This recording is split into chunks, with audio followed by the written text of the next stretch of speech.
Okay. All right. Okay. Very famous retro English band, Echo and the Bunnymen. Ian McCullough is their lead singer. This song's from 1983, The Cutter. Very famous, going to be an alternate rock tune. But what do we know about South by Southwest, since they're performing this in Austin, which is our home state? Have you guys ever been to South by Southwest, or?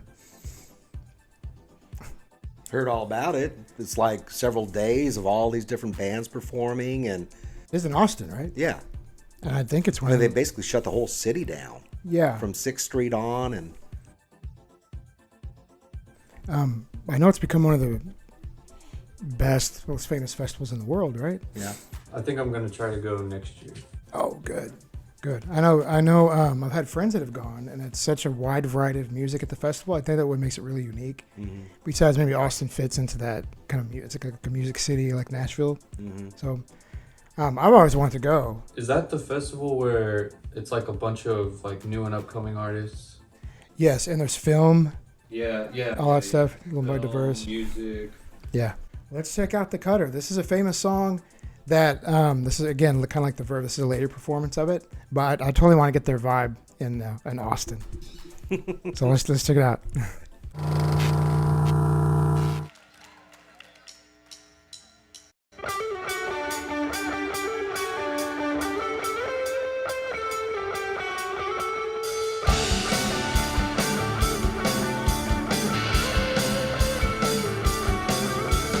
Who's on the 7th floor, brewing alternatives? What's in the bottom drawer, waiting for things to give? Spare us the cat time, spare us the cat time. Couldn't cut the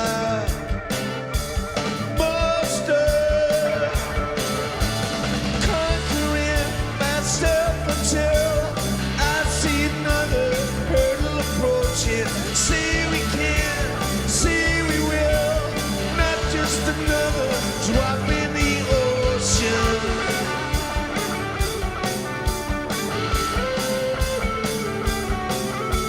Come to the free for all with sellotape and knives. Some of us 6 feet tall. We will escape our lives. Spare us the cat time. Spare us the cat time. Couldn't cut the mustard. Conquering myself until I see another hurdle approaching. She can, she will. Tarsh is putting in the work. Yeah, totally. I think I know that place. The Bat Bar.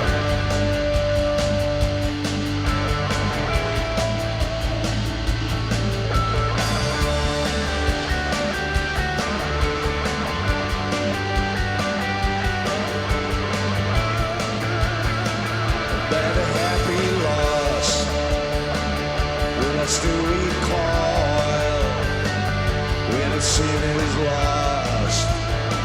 A mother-worthy cause will I still be sold when the dirt is old. Conquering myself until I see another hurdle approaching. See we can, see we will, not just another drop in the ocean. Ocean. Watch your fingers close when the hands are cold.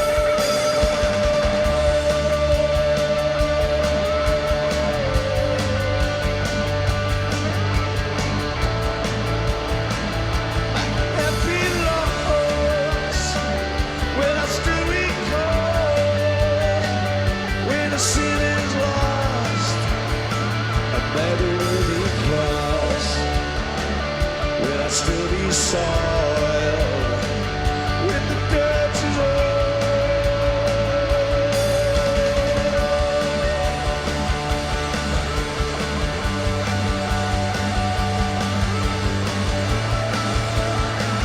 My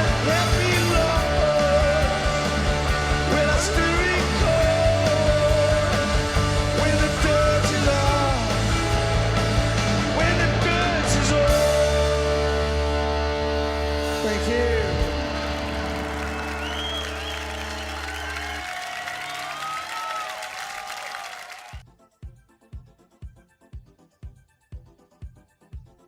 What did you think, Ty?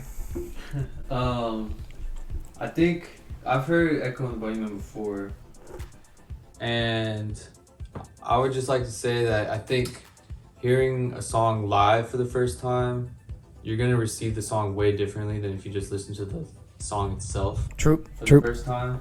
Yeah. That being said, I feel like this is a decent song. 1983. Does it fit in that alternative rock that you would like for the Cure like The kind of? Cure and other groups like that.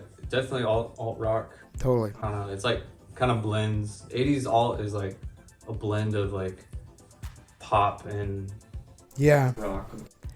Yeah, I think you're right because at the time it seemed really alternative and more mysterious, and as time has gone on, it's become blander pop rock. I was getting a lot of U2 vibes off of that. Yeah. With the lead guitar Oh, work. okay. That's so The Edge. And I don't Gotcha. know if Echo and the Bunnymen came with it first. This is the first time I've ever heard their songs. I've heard of the name of the group before, but I don't recall. And if I did hear it, Same time period as you two. yeah. So, but I think with U2 being on the rise, Yeah. it really overshadowed anything that might have been a signature sound for Echo and the Bunnymen. Oh, yeah. I see what you're agree. saying. That sound it does sound very YouTube. Yeah, the edge and that guitar kind of thing, which is exactly what they're The way doing. he's singing like has elements of the Yeah. way Oh. lead singer U2 sings. Yeah, Like draws out the notes and kind of like brings up the pitch of it. that's what I was thinking of. Yeah, but Yeah, unlike Bono, it seems like he was working a little harder at that. Okay. They're way older than when it came out. It sounds different. It's also live. So it Interesting. Yeah, I never really thought of the U2 comparison because at the time you're thinking U2 mainstream and you're thinking this is alt. Well, U2 upset the scene. Remember with Boy in October? They were like, "What is this?" And then they I Will got Follow everybody's and those attention. songs. Yeah, and then they started getting to be what more sounds Yeah. like more mainstream. But I think they were just continuing on the vein that they started out, where it became more acceptable. People wanted to hear it. That's an interesting point. I think that's the fascinating part of this whole thing is that a really edgy musical genre at the time develops, as generations go by, develops into almost a signature sound that maybe takes away the originality of it from what it was at the time to something that's become more mainstream, or the bands kind of get put together. And I don't know if the bands like Ian McCulloch really is a fascinating lead singer and was a breakthrough artist and singer for his time. Otherwise, they wouldn't still be around, obviously. Huge following in the UK. So I wonder what the artists think about that. I don't know, but you know what? Music is very, very competitive.